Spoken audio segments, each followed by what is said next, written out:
welcome to another episode of The Marital Mission. This is your co-host, LaRodrius McDowell.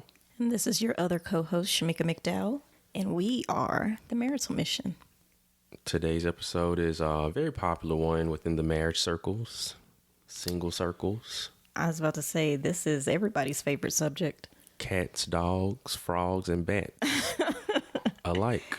Birds and the bees. We recently co-led a discussion and Bible study. Mm-hmm. And the series for the summer is In the Heat of the Night, Relationship Do's and Don'ts. Everybody's favorite topic. Yes, sex. Yes. The series, touches on a lot of different aspects of relationships for single and married people. But somehow, some way, the conversation always seems to come back around to sex. Yes. More specifically, the topic of body count came up. Mm-hmm. So what are your thoughts and feelings on body count? Well, I guess we should discuss what the question was in regards to body count. The question was, does body count matter? So, does it? I think it depends on the person. Mm-hmm. Personally, I don't know. Maybe I changed. I don't think I necessarily wanted to know. I don't think a person has to know. I mean, I think it's definitely that person's right. If they want to know, I think the person should tell if the other person or their partner is questioning about the body count. Mm-hmm. And so just to be clear, when we talk about body count, we're talking about how many people you slept with before marriage. I just think that, it doesn't really affect the relationship as much as some people think.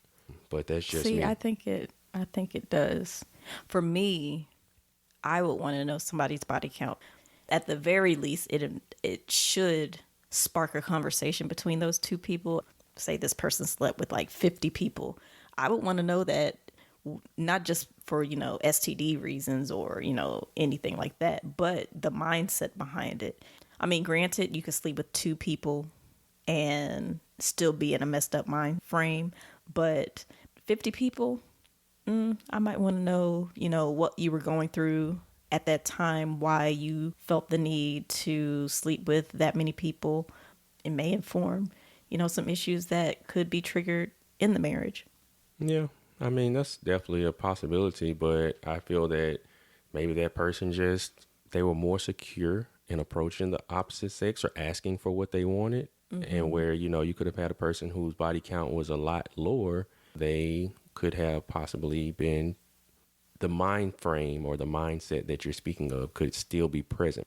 And then I think that, sometimes if that person that's asking is not secure with themselves, then sometimes they can feel the need to live up to certain expectations that aren't even present. Mm-hmm. Because they may be thinking, like, wow, you've been with this many people, so now I have this expectation to perform at a certain level because you're so experienced. So that's why I say if a person wants to know, then I definitely think that they should ask, because you don't want to go into a marriage wanting to know something as important as that. But on the flip side, if a person is secure with who they are and they feel like that revelation is not necessary for them to move forward, then I think that's cool as well. Yeah.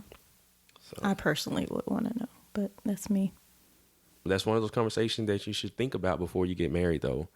Like I say, a person has the right to know if they want to, but then I think just as much of a right as they have, I think that if a person doesn't want to know, then it should not be forced on them. Right. Okay. What about the history of your sexual past and how it affects your sex life? Do you think that there's a big effect? Do you think that, it's something that you can work through independently? What do you think about that? How much do you think sex before marriage affects marital sex? I think it has a big role in the marriage bed. Like, people think, oh, I'm going to get married, there's going to be this reset button, and unfortunately it doesn't work that way. And of course, speaking from experience, you carry that baggage, like with anything, not just sexual baggage. You have baggage of other relationships. You have baggage of childhood experiences, what you witnessed growing up, whether you saw healthy marriages, whether you saw bad marriages. You carry all of that information with you into your marriage. So if you have little to no experience with sex prior to marriage, that's going to inform how you act in the marriage bed. If you're more experienced, that's going to have an effect. You already come in with a sense of what you like and what you don't like. Yeah.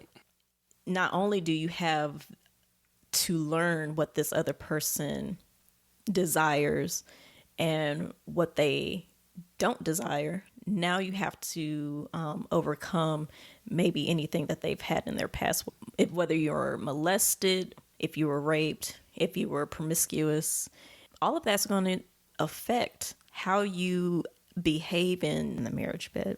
I definitely agree with that. I think that, one, there's a reason why sex is meant only for a marital relationship. Just like a lot of other things that tend to bring us pleasure, we find a way to do that, whether it's right or wrong. Just talking about having sex before marriage, not just having sex before marriage, but just engaging in anything that's sexual to the point where you begin to establish likes, norms, pornography. Oh, that's a huge topic. Even like, things that may be as what we think is innocent, just like, first base, second base, third base, all of that stuff, it doesn't, like you say, there's no reset button. And specifically, when you engage in sex before marriage, you have those images in your head. Mm-hmm. You begin to have soul ties with people. And so those are things that, it's just not easily cut off. And now what's a soul tie? So a soul tie is, when you engage in the intimacy of sex, where you enter into someone else's body, you have that person enter into your body. And these are emotions, these are deep feelings that are transferred in that process. They are not tangible, but they're things that, you carry with you. You'll always remember that experience, even maybe not the details or the names, but you won't forget it. Even for guys who maybe they're not really, they're just seeking the thrill of sex and not necessarily that emotional connection. Because a lot of guys out here, they're like, I'm not looking for, an emotional connection. I'm just looking for a sexual release. Yeah, but it's different though. Sexual release when, you are with another person is different from just a sexual release when you're by yourself. And it's different. I'm not saying that, you're emotionally wrapped up in this other person, but there's another human being there. Like a certain energy that gets transferred. It's energy. Okay. And I guess I'll liken it, and I hate to do this, and I've never, I don't even know if I should say this. Yeah, I won't say that. Okay. Yeah. So, I don't have experience there, so I won't. I imagine it to be so. Like, you hear these people who commit these crimes, right? Mm-hmm. Whether it be murder or, robbery or whatever. And they say, like, I remember this person's face, right? Mm-hmm. They may have committed a whole bunch of crimes, but they remember how a person, like, looked at them when they did something to them, right? So it's just one of those things where it's hard to put those off. And, like, now you're engaged in sex with your wife or your husband. Those images have a way of playing back in your head, right? And so now it's affecting the intimacy that you have with your spouse. Right. And so it's one of those things that you could easily avoid. But I'd say if you are in that situation, you just have to learn how to pray and ask God to, help you to forget. And even if you don't forget, then you have to learn how to be so in tune with your spouse and in the moment that you're not seeking, right, to remember or flashback to these different moments. That's a big thing, being present during sex. Yeah, it's definitely big. And so that is built upon by communication, by staying in tune with the likes and dislikes of your spouse. Also just being intimate, not just having sex as this side thing that you do, right? It has to go in with, like there has to be passion there. And so I think that passion, the intimacy, it all plays into you being in the moment, being present Right. with your spouse. Right. How does that passion, how do you keep that? And everything's good in the beginning. You have you're in the honeymoon phase, literally, where everything's good. You're having sex all of the time. But then things start getting a little mundane from, day-to-day living. You're working. I mean, if you have kids, you're taking care of the children, taking care of the household. In the community. You're going to church, you're, Yeah. having all these activities. How do you keep that passion up? I think that the passion comes in when you actually like the other person, right? And so in order to like someone, that means that there has to be effort that is being, exchanged. I'm putting forth effort, whether it's you like my haircut a certain way, you like it when I trim my beard a certain way. And so it's not just necessarily that thing, but it's me putting forth the effort to do the things that you like. Okay. If I know that you like tulips, right?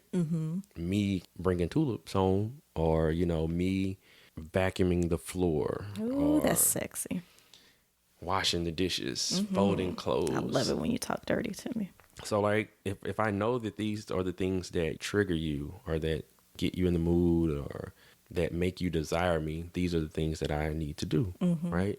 And just like the communication piece goes in as well, expressing how much I desire you, right? And then hearing that as well, it makes you want to please that other person. Yeah. So, I mean, I think, and not to say one person is always going to be the initiator. Sometimes, you're just not going to be in the I guess, sexiest mood. But when you think about this other person and, the joy that they bring to your life, then that should be kind of, I guess, incentive to kind of spark that fire. Okay. I think talking definitely helps. And like you said, having that relationship where you're friends, so you enjoy that person's company, keeping yourself up, whatever that means, whatever you were doing before marriage that attracted that person, you should be doing afterwards. Have that conversation like, is this still sexy to you? If not, what can I do to keep your attention and attraction? Remaining in tune with what makes that person tick sexually and being that for that person. Yeah, I think all those are good suggestions. Now, I will say that this is an area that we've struggled in. We've been married 5.5 years, and it's not always been, the most passionate. Or I remember, this conversation before we got married, and we talked about how many times a week did we want to have sex, right? You remember my answer? I think you said like 4 or 5. Was No. it higher? I said every day. Yeah, you did say every day. And you were like, no. Right. And so Well, we're not going to go there. Well, Not to say it's not physically possible, but good Lord. yeah. Yeah. So, I was like, well, okay, 6 days. Ugh. Right? That was my compromise. His compromise was 6 days. And I'm like, sir, do you realize how far my commute is? Then I come home, I cook. And at the time you were cooking some of the time. But No, I'm talking about before we got married. oh yeah. Yeah. So, yeah, this was, naive me. And I was like, ooh, we're going to have to calm down on that number a little bit, just a tad. Now, we can strive, of course, for it, but don't get your feelings hurt if we don't hit it. Yeah. My feelings got hurt early in the marriage. No pun intended. But it was one of those things that I guess, after being married and just kind of seeing how our relationship worked, because I think I expected something based off of, I guess, my desires as a single man, and I did have sex before marriage. That played a part in me saying that. Once we got married, and that number definitely came down, and there were times when I'd be frustrated because I'm trying to figure out, well, what can I do to make her want to have sex with me more? It just had to be. It had to be a compromise. I had to realize that the whole, And then let's be clear, the majority of it had nothing to do with you. And that goes back to the whole sexual history thing and just baggage in general that I had, that had absolutely nothing to do with you. So sometimes, generalization here, men tend to want sex more, but realize that if the woman isn't as up to the number that you're expecting or hoping for, sometimes it has nothing to do with you and everything to do with, well, maybe she generally is tired. Maybe there is something that happened in her past that's keeping her back from fully giving herself to you. But again, you need to talk those things out with each other to get to the source of it so that you can have a happy compromise. Yeah. I mean, the communication always makes things better when you're honest and you're open and you're willing to find a compromise. Right. And our compromise was implementing a don't say no policy. Yeah, we've come up with a lot of different things to try to work on it. But, and I must say this, the Bible also speaks of do not be fooled. God cannot be mocked, right? You will reap what you sow. I was very well aware that I was not supposed to be having sex before marriage, that I was not supposed to be watching pornography, or, just all these other things that I was doing to please that desire that I had. And so now that I'm married, I had to realize that you've been doing your thing. You got to pay for some of that. Definitely God has forgiven you for that because you repented, but it ain't just going to be smooth sailing. And I don't think it sounds like a punishment that God is putting upon us, but really it's just a consequence of the choices that we make. Yeah, definitely. I mean, I definitely don't feel like God is punishing me for that. Like I say, he's forgiven me, but we reap what we sow. Right. And I sowed seeds of sexual immorality. I have to reap what comes with it. Now, maybe, it's just like you have to work a little bit harder. There have been ups, there have been downs. Well, I had to realize that I had to meet you at a place where it wasn't just physical, because though there were times when you weren't desiring to have sex and I had to not take it personally, but I had to meet you where you were and, kind of figure out, okay, well, what is it? Is there any way that I can comfort you? Is there any way I can be there for you where sex is not the goal? Right? Yeah. Mm-hmm. Where it's not, okay, can I help you so that we can have sex? Right. So it's not a reward thing. I do this, so I get this. Exactly. Mm-hmm. My motives had to be pure. Yeah. And so the fact that, I love you and the fact that you were my friend, I wanted to make sure that you were good. I mean, but I still had to deal with that while dealing with not allowing, myself to feel like you were pushing me away. Mm-hmm. And also still dealing with those desires to be sexually fulfilled. Right. So, it's real. And I mean, I've spoken to some other people who have been in relationships before marriage and they've had sex before marriage, and they had to work through a period in their marriage where it wasn't necessarily as passionate or as steamy, when they were single. Right. And so with that same person or just in general? Well, with the same person and other people as well. Mm-hmm. So I would encourage those of you who are single, if you have had sex already, to stop before you get married. And if you have not had sex, be encouraged, stay on that track. And, trust me, it is going to be fulfilling. Marital sex is a lot different because it's guilt-free. Oof. Right? Yeah, it's not if you want your leg hanging from the chandelier, you better do it. No, about all that. Better have some good insurance. But, you definitely, you connect on a different level. There's a spiritual, emotional connection that you should have with your spouse that should translate through the marital bed. It's just another area of connecting with your spouse. I think people make too big of a deal around it, and some people may not pay enough attention to it. I think the energy should just flow around it. If I'm enjoying your company, we're in a good space, we're hanging out, we're laughing, that should automatically spill over into the marriage bed. And if it's not, you need to, see what the deal is and work out those issues. Yeah, I mean, it doesn't always work out how we expect for it to. Mm-hmm. Don't ever give up. Don't ever go outside of your marriage to fulfill those things, right? So you shouldn't be reaching out to anybody from your past. You shouldn't be acknowledging advances of coworkers or, people that you see in the streets. You shouldn't Or be liking everything that's bent over or spread eagle on social media. Shout out to Pillow Talk with Tamara and Tony, another podcast who kind of mentioned that in their last episode. I think it's episode 3. Yeah. Or flexing, and dudes ain't the only one that's double tapping out here. Hey, sound like you took offense. Now I'm just representing for the guys, I don't know, dudes, well, But leave that alone. Yeah. So even if the energy in the marriage is not necessarily where you desire it to be, I don't think that you should necessarily just put off sex.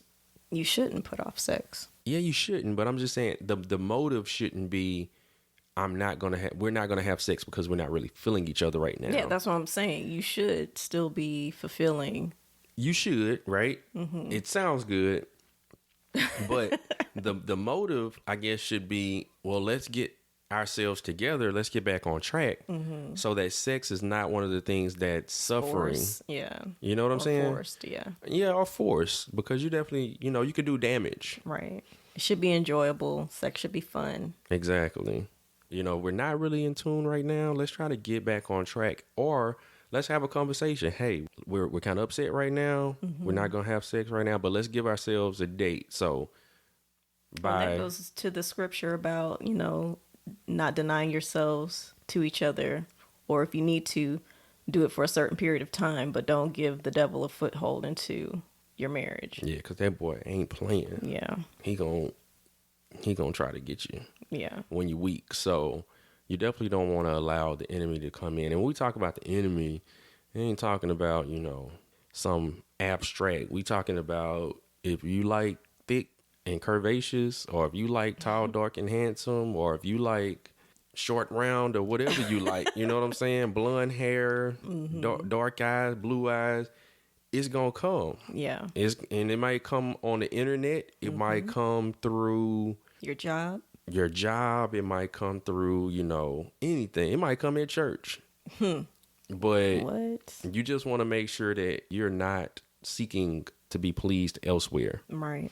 Right. And then when we talk about sexual immorality, most of the time is talking about sex before marriage, but it's also talking about, seeking to be sexually pleased outside of adultery, marriage. Well, I mean, yeah. I mean, when you're married, and you're stepping out, it's adultery. It's definitely adultery. Yeah, you got to make sure that you are staying in tune with your spouse, because you should know their triggers. You should know the things to look out for. And so sometimes sex could be the answer. Sometimes, you may be upset with each other, but then you engage in this beautiful act that God has ordained. And sometimes you just forget about what you were mad about. Sometimes it's just not that important. Yeah. You don't seem to agree. No, I'm sitting here trying to think of a time where that was the case for us.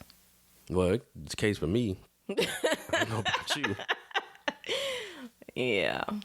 Now, granted, if it's something that, is very heated and, you feel strongly about something, I'm not saying that sex is going to erase it. But sometimes you guys get into it over little stuff. Yeah. And, you wind up laughing about it. Or not laughing, and you go to the bedroom and then you just... Well, I meant laughing after having sex. Yeah. You don't seem convinced. I mean, hey, laughter, tired, heavy breathing, whatever you want. I mean, we let out a little chuckle every now and then. No, I feel you. But it's just one of those things where you got to keep on pushing. Don't give up in that area. Don't let that be one of those things that you sacrifice. Like, well, sex is just one of those things that, we're going to forget about that. And we're going to just focus on paying these bills. Oh, no, please don't. Or we're going to focus on these kids. Like, no. And we got some OG knowledge about like I think you mentioned it a little bit earlier. We went to a marriage retreat, and there was this couple. I think they had been married probably about over 20 years, maybe. Yeah. And they said that they had what is it? A don't say no policy. Don't say no policy that they implemented. So go ahead. Pretty much when your husband is hungry or your child is hungry, you're not going to say, no, I'm not going to feed you. So the same concept applies Who ain't gonna say that? Same concept applies to sex. If your man is quote unquote hungry, I mean, it's time to eat. So If he want to have sex. Okay. Well, I was trying to be. We're going to keep it 100. Okay. If he wants sex, then it's time to have sex. Because I can go to Whataburger if I'm hungry. Hey, I like how you think. You know what I'm talking about? I like how you think. But the same applies to the women. If your woman is feeling frisky, then it's time for bedroom action. Yeah. And I'm of the mindset anything goes when it comes to the marriage bed, except, inviting other people into it. But other than that, I don't think anything goes. I think y'all need to agree on what goes. Well, I mean, that should go without saying. I mean, you can't say we're going to do. That don't go without saying, because then some people going to feel like they can be doing stuff that other people don't want them to do. Well, hear this. Please agree on what goes on in the marriage bed. And if you both agree on that freaky thing, please do it. Yeah, definitely. And respect each other, you know? Like, and I'm not saying, like, let's just say if you had this idea, you haven't had sex before marriage, you've never had sex before, and you've always heard about something, or, you have this imagination where you want to do something. You've seen something in a porn. Yeah, or I mean, we're going to take it there, or you've done something with somebody else. Mm-hmm. Yet your spouse may not be comfortable with that, at least not right now. Mm-hmm. So don't force it on them, because over time they may, become more curious and they may want to try something. But yeah, I've had to tell no on some things, and vice versa. An adamant no. Oh my gosh. Now people are going to be like, ooh, what did she do? Well, it don't matter.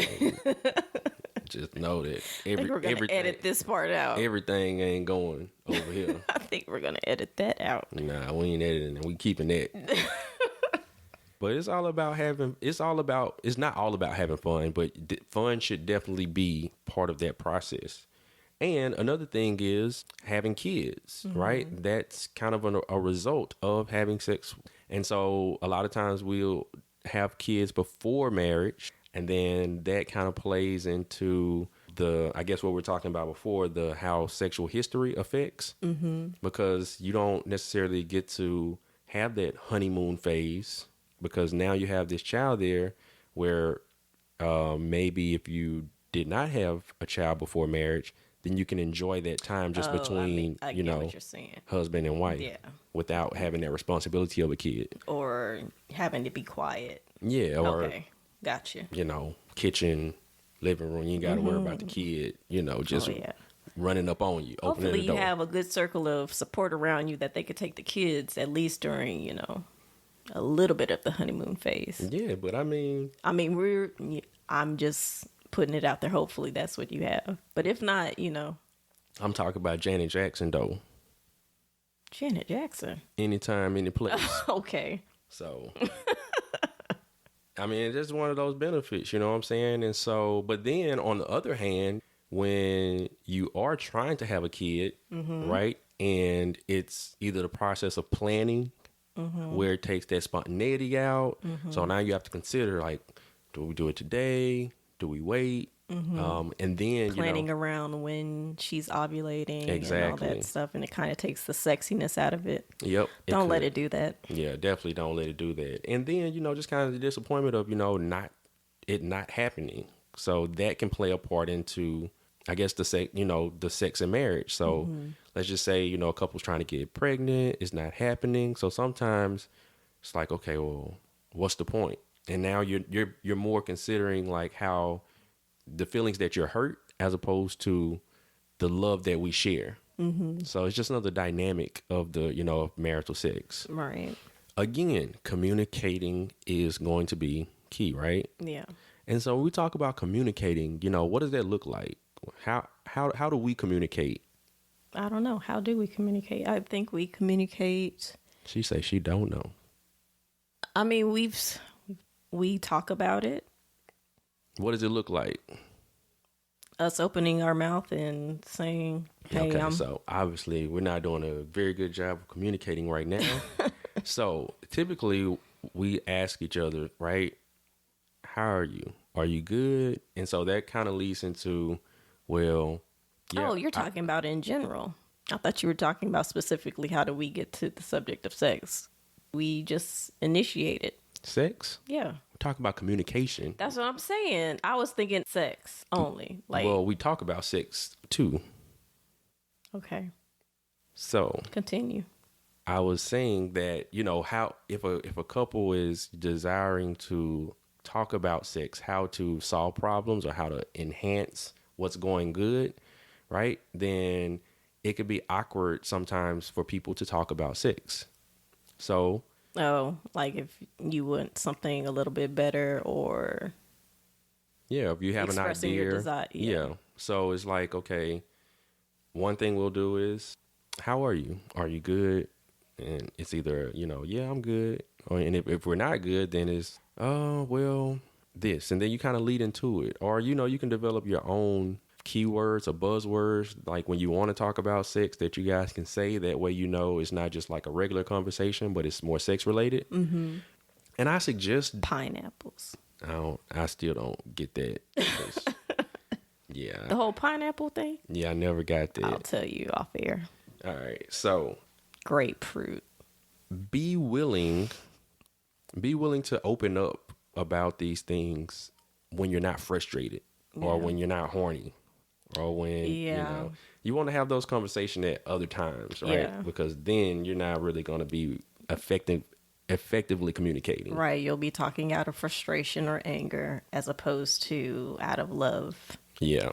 And, don't have somebody in a compromised situation and then you want to, ask them about something like, that ain't cool. Yeah. Then they be crying in the shower. What? Yeah. Because, like, you can have certain people in situations where they agree to stuff where they normally wouldn't agree to something. Oh, okay. Yeah. Please. Yeah. Don't do that. Nah, you don't want to do that. Yeah. The key to communicating is listening. Yeah. Listen. That's sexy. Listen. Yes. Don't just hear. Listen. So you're actively trying to figure out what this other person is saying, whether it's their body language, right? Whether it's the way that they say it. And so reading in between the lines. Yeah, you begin to pick up on these things because sometimes a person will be a little shy or they may not want to hurt your feelings. Let's just say there's something that you're doing that is not that you're doing it wrong. It's just that it's not what they like. Right. It may have worked with, I ain't going to say no names because I was about to throw some random names out there. But it's some people that's actually named those things. So let's just say Jane Doe or what's John Doe, right? Mm-hmm. They loved when you did this. Oh, gosh. Right? But your spouse, they're not typically enjoying this particular thing. Have you ever been in a situation where something was done and you were like, now, who did you do this with? You talking to me? You generally. No. You don't have to answer that. Oh, no, I ain't. Nah. Nah, I ain't never. I try not to think about those things. But, you definitely want to be listening when your spouse is talking to you about that. Yeah. And what better way to do it while you're having sex? Like, take a day where you're like, if you can, because, like we said, people have responsibilities, kids, work, this, that, and the third. But you should be taking time out anyways for your marriage. At least occasionally have a staycation and you get a hotel room at a nice hotel and you just take that afternoon or evening to have sex.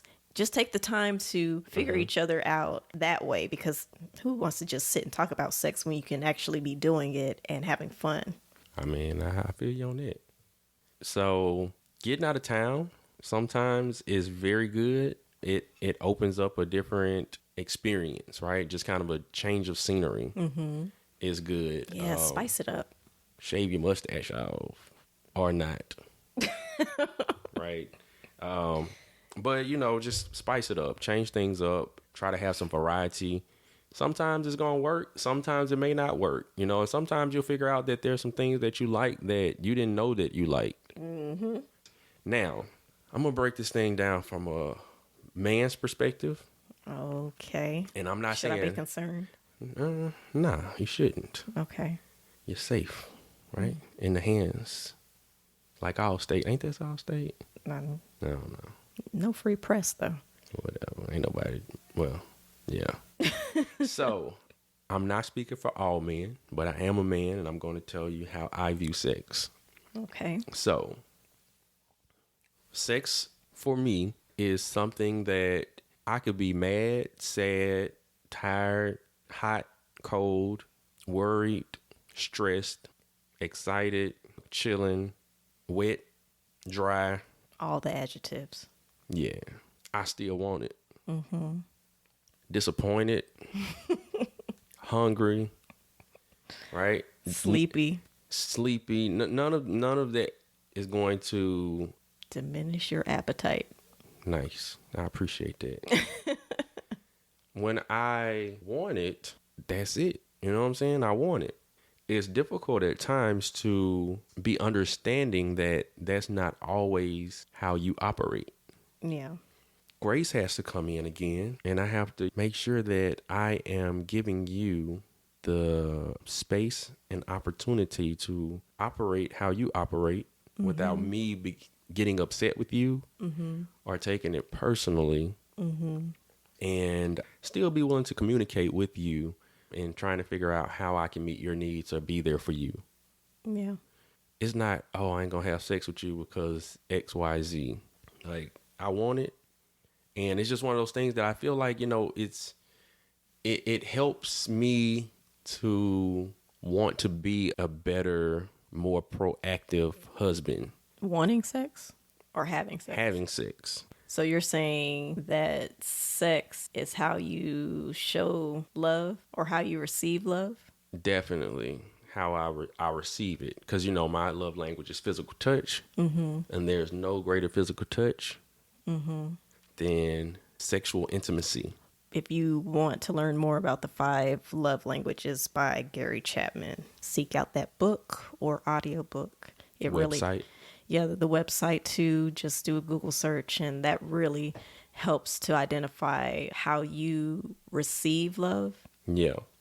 So, and I think that if I'm not receiving that, if I'm not getting sex, I feel like there's something wrong.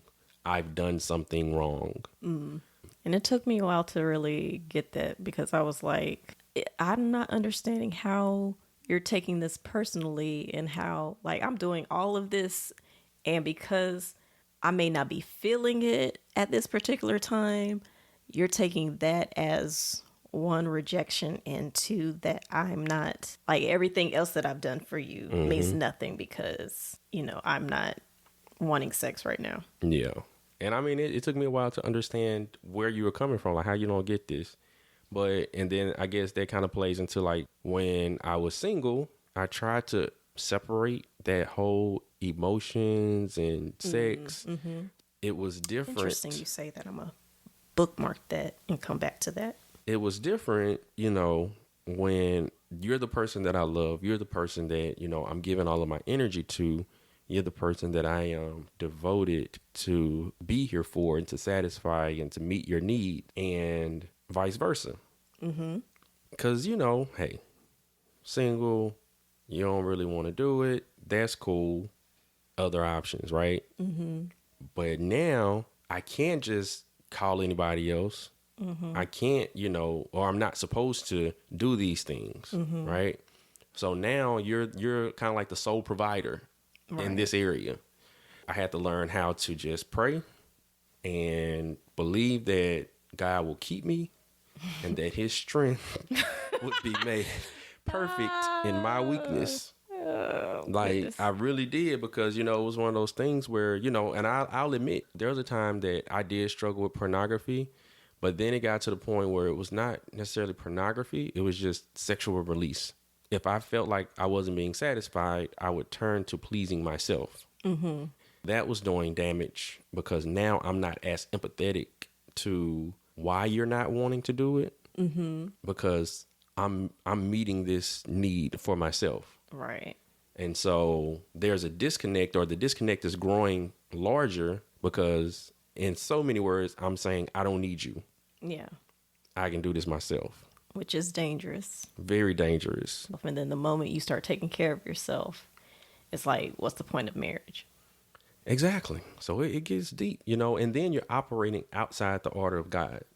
Yeah. And so now, not only am I distancing myself from you, but I'm distancing myself from him as well. And so that's when the enemy comes in, and that's when he starts to play with your mind. And that's when there's so much dissension. Right. Right. And so you don't want to have that. So you want to make sure that you're going to your spouse and you're making things right, and that you are not just looking to be pleased, but you're looking to please. And I think that that's the goal, right? Whether it's just marriage in general, or if it's the sex in the marriage.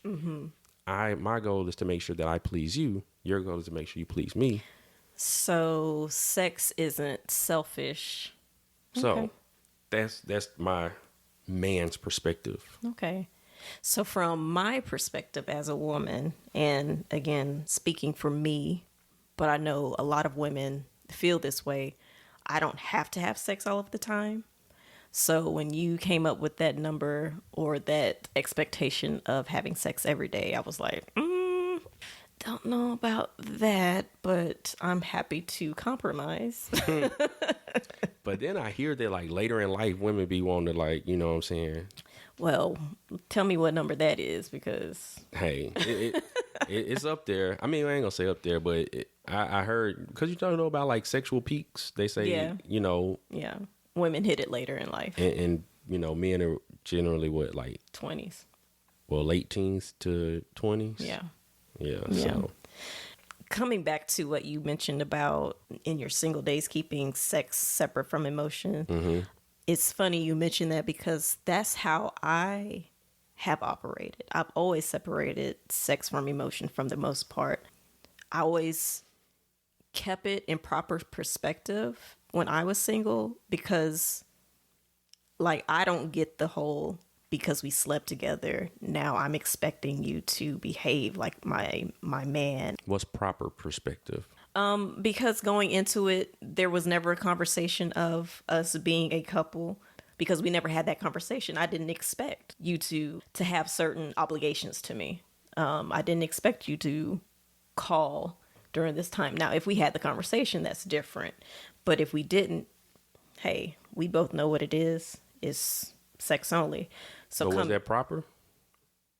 I think it's proper, because there is no expectation there. So for me to impose expectations when there really shouldn't be any expectations is crazy.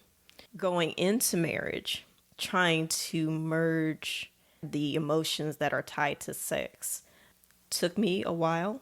And I say that because when you were feeling rejected because I wasn't providing as much sex as you desired, I couldn't understand it, because I'm like, I'm not only telling you that I love you, I'm showing you in other ways daily that I love you. I'm always putting you first, and I need your patience in this one area, and I couldn't get it. And I think that stems from me separating emotion from sex early on. So the emotion that you felt behind it, I didn't get. I'm like, how are you equating the physicality with emotion when I'm showing you that I love you? Yeah. So I didn't get it. For me, I had to learn to merge the two back. I had to learn that that's how you receive love, physical touch. that was how you viewed intimacy. And then being open to implementing that don't say no policy. I think that's helped us tremendously. But yeah, from a female perspective, I've never desired it that much. And I know there are women that are like, I got to have it every day or 5 times a week. There's not a specific number on me or a specific number that I subscribe to, but I do try to be sensitive to your needs. And, of course, I love and enjoy sex too. So anything that's going to help me connect to you and make you feel safe, I'm definitely down to do that. We definitely have grown in our sexual intimacy and being able to communicate those things, to feel comfortable, to have a safe place to, express when we're not being pleased, when we are being pleased, or things that we want to, try. I think we bring just a lot of personal baggage or hangups. And one of those for me was, and I don't know if I communicated it properly, but as far as like separating emotion from sex, because it's very difficult to do. It's difficult to do from the perspective of sex in of itself is an emotional act from my perspective. That doesn't necessarily mean that I want a relationship and all of that, but it's always been emotional for me. But one thing that I did, like I ain't gonna say I feared rejection, but I didn't necessarily like rejection. I would be very clear with my expectations in, relationships that I had. And so it was always kind of understood that, what the expectations were. So I always operated from that perspective. In the marriage, right, I viewed you saying that you were tired as rejection. And so, like I say, there was, it was kind of new because, hey, before, this is what you want, this is what I want, we know what it is. But now I'm in this place where it's like, okay, you know what I want, but you're telling me no. I didn't know how to deal with it. And so I took it personally. And when I just meant it as, I'm really tired. Yeah. Which is funny because, most times when a man tells you what's on his mind, women sit there and try to analyze it. Well, what did he mean when he said this, when he really just meant, I'm just going to take out the trash. So Yeah. And I mean, I ain't really break it down like, trying to figure out that it's just the fact that you saying no mean you rejected me. So, I ain't trying to figure out why you said no. I just know that that's how it made you feel. That's how it made me feel. And so Gotcha. now I'm at the point where it's like, I mean, I went through the phase of being mad, phase of being frustrated, you know what I'm saying? And then it just kind of got to the point where it's like, all right, well, maybe she just tired. So whenever she's ready, let me be ready. Yeah. Kind of how it is. But like I say, we've grown in that area. I thank God for that. I feel, you definitely have to protect your marriage by being in constant communication and being responsible enough to talk about those situations when they arise. Yeah. So does that wrap up the episode? I believe it does.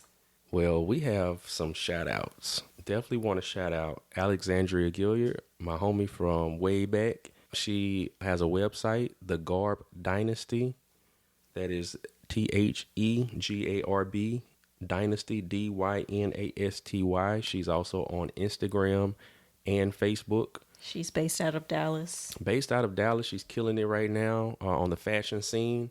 So if you want your wardrobe revamped, if you want your closet elevated, blinged out, definitely check her out. Blinged out. She shared our latest episode. She's been, telling her friends about the podcast, and we have definitely seen an influx of followers. So we love you. We thank you for your continued support. And we also would like to again shout out the Pillow Talk with Tamara and Tony podcast.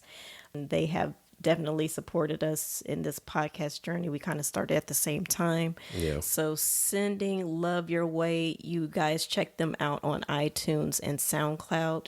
Again, that's Pillow Talk with Tamara and Tony, Tone.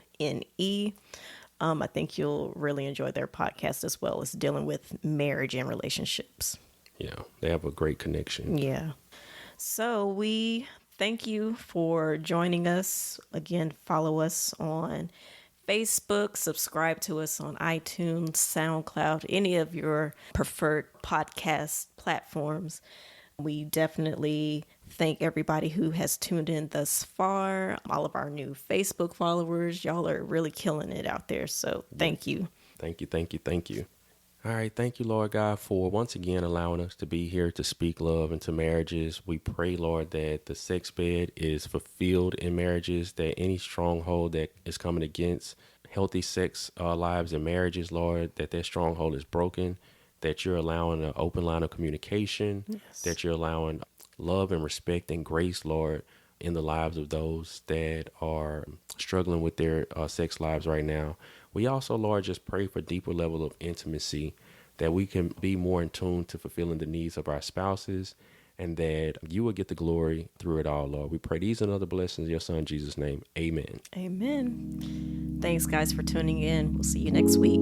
Peace.